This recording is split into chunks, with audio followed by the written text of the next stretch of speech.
got a very good email today from someone who really understands the basics of Kabbalistic and ceremonial magic and wanted a more suitable conjuration for entities that whose planetary spheres are relatively unknown, or for grimoires that he finds in strange places, I guess, with sigils and names that he's never heard before. And that does happen. And there's a lot of grimoires out there that are supposedly written long, long ago, who, you know, the spirits that they talk about are definitely not well known. And it's important to have a very strong conjuration to lock them into place and to exhibit and exercise the strength of your will. One, to keep them agreeable, and two, that they do as you request. The path of ceremonial magic is, for all its complexity, is a pretty straightforward one. You are, if you are working on the true Kabbalistic magic and looking to attain to the Most High, the Prime Creator, and complete your great work, and to really baptize yourself and exercise your inner demons and become a man of wisdom and value, and to have your name written amongst the stars and your highest genius sit before the most powerful of entities, then it is only natural that you would require higher intelligences that could aid you in your work. And so from a Kabbalistic point of view, you summon spirits to aid you, and you command them as God would command them. It's interesting, though, you will find people who are attracted to the allure of ceremonial magic because of that. And when you watch them and you hear about the kind of things they do, you can really tell what kind of people they are, because when you get into a position of power, like when you were standing inside a circle, the real person comes out. So you will see if they are more on the Colopian path, where they are about self-service, power for power's sake, and greed, or they are more on the true tree of life path, where they are learning the value of self-sacrifice, and that they are becoming people of wisdom and value, honor, courage, and compassion. And you will either treat your spirits in a friendly fashion, or you will abuse them. And that is very telling, especially when you are standing as the godhead of a circle. This is Prospero showing affection to Ariel. This is one of my most beloved of plays. I saw this when I was very young, and it touched me. Wow. And I told my parents then I was going to learn to be Prospero, and I don't think they thought I was serious, but lo and behold. So Prospero's relationship with Ariel is a very touching one.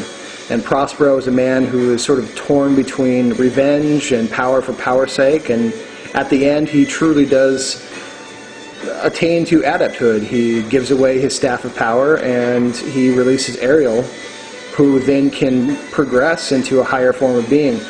The secret, I'm going to let it out. Most magicians would never, true magicians who know this, don't like to say it, but I'm going to let it out because I think people need to know. When you release something from bondage, you're releasing you and it. So working with an elemental spirit helps it attain to a higher evolution. Whatever that evolution is, some say they become human spirits and then evolve that way. Maybe that's true. But I know that human spirits evolve, and I have been told that elemental spirits evolve. So working with an elemental spirit and then releasing it helps it evolve, and it evolves with the vibrations of those who worked with it in the past. So just to let you know, releasing yourself from bondage releasing another from bondage. It's all about freedom for all. And so when you are attaining your true path of adepthood, you are releasing yourself and all other things from bondage. Nothing else owes you anything, and you don't owe anything, if that makes sense. So I have a powerful conjuration that I'm not going to read it in the way that I would, and some of the names I'm actually going to leave out because I've read this conjuration so many times that I instantly fall into the feeling of the operator of the circle or the magician, and that's why conjurations are said over and over and over again, and they're just not made up as you go along, as in most other occult circles. They just kind of say whatever comes to them, and that's true. There's some power in that, but it's all emotional power. The power that comes from a written conjuration is the power of G.O.O.D, which is science and ritual. That's a planetary sphere of Mercury. Okay? Those are the vehicles, carefully chosen words that are the manner into which you conduct your intelligence and are powered by the emotional nature of the planetary sphere of Venus. So you have emotional power coupled with intellectual power. Those are words of power. So after they are said time and time and time again, they don't lose meaning, they gain meaning, if said correctly. I really enjoy the story of the Tempest because Prospero, the Tempest itself is a great name for Prospero's great work and his art. Because as you are standing in the circle, your conjuration should be like a far-off, distant storm. It should have the feeling of being threatening, but not close enough to actually harm. So the spirits that are being called to your circle know that you command immense power, but you are not putting them in any direct harm. But they can see the power you do have. They can feel it and hear it in your words. They can see your intelligence flash like lightning. They can feel the power of your words like thunder. Okay? They can feel your breath like the wind. You are calling them to you. And you are offering no other shelter from your storm but at the confines of wherever you place them. Outside your circle, inside another circle. These are all things we can talk about later. But when you conjure a spirit, it is absolutely vital that it knows that you are in control. Conjurations like the ones that I'm about to read make no mistake about who is in control. You are the god of the circle. You are attaining to your great work. You are learning from these spirits that you are questioning. You are putting these spirits to task. Their great powers are there to serve you. Now, are you going to be like Prospero, who puts Ariel to work, realizes that there is a more compassionate nature to things, and in the end attains to true adepthood, releasing himself and Ariel from their bonds? Or are you going to be more of a true Faustian individual who sells himself to a higher, what he would claim to be a higher yet darker spiritual entity that only comes and claims him later for a little bit of wisdom and knowledge? It's your choice. And Faust treated his spirits like slaves. That is not the case for true adepthood. That's how the Illuminati treat not only their spirits, but also humans. And many of the Illuminati, in fact, I shouldn't say many, all of the higher higher levels of the Illuminati have been completely overrun by powerful intelligences whom just use their bodies as a vehicle for moving around the physical world. And we've already been into that, and that's something that we all know by now. But with these kind of conjurations, I want to make it very clear that they're not just funny sounding names. It's not just words that you read like, you're in third period English and you hate the story of like the Scarlet Letter. You don't read them in a monotone voice. You read them with power.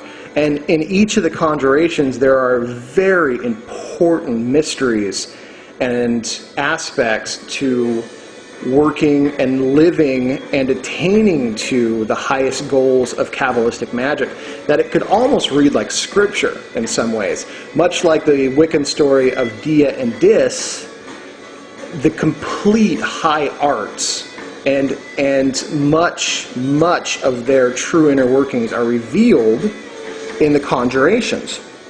The conjurations are basically the formulas of the Most High. And we all know what, so above, so below, and then so within, so without. So these conjurations are not only commanding the spirits, they're what the highest of the high placed everything and conjured everything around it with.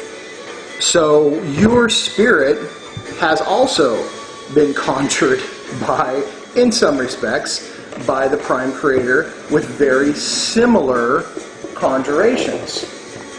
It's a very interesting study, one that most magicians, if they are true adepts, probably wouldn't talk about because they've kept their art very secret and they've made it very expensive for people to get involved. Others don't even know it, and sort of go through the motions, and it's not surprising to me when very little or no results whatsoever happen within their conjurations, and it's really more of a self-delusional make-believe that occurs. In the conjurations that we do, it is not uncommon for lights to suddenly go on and off. It's not uncommon for the fire on candles to rise 6-7 inches higher than they should. It's not uncommon for things to get knocked off bookshelves. It's not uncommon for TVs to go on and off, or dogs or cats to howl and squeal and run around in circles, because things have actually come through. We are marrying the entire process of the Kabbalah into our work and using it in a way that is the formula of divine man, divine woman, earth-based man, earth-based woman, and all things in between. That is high-level, Kabbalistic, that is also right at the very beginning levels. In Kabbalistic magic, you will learn that what you start with is usually what you finish with. What is simple is most profound, but there is huge degrees of overlaying complexity. And the study of the Tree of Life is quite a in-depth study, but it will change your life for the good, I promise you. So it is a long conjuration, and there was a lot of information I wanted to get out there in the true nature of Kabbalistic and ceremonial magic and the way that we practice it. I'm going to come back and read you the conjuration. It's very long, but it is very powerful, and it is something for those of you who are looking to get into the true practice of religious Kabbalistic magic without the God-forbidden, stupid, and damnable Illuminati and Crowley influences. It's something you should probably read at least on an every other day basis, and it'll become second nature. So with that, I'll be right back, and I'll bring you the entire conjuration. I won't read it like it should be like it should be read, and some names I'm actually going to leave out because I don't want things to start popping up. but I'm going to give you about 95% of it so you can get a taste of it, and I will post it to the blog so you can read the whole thing in full.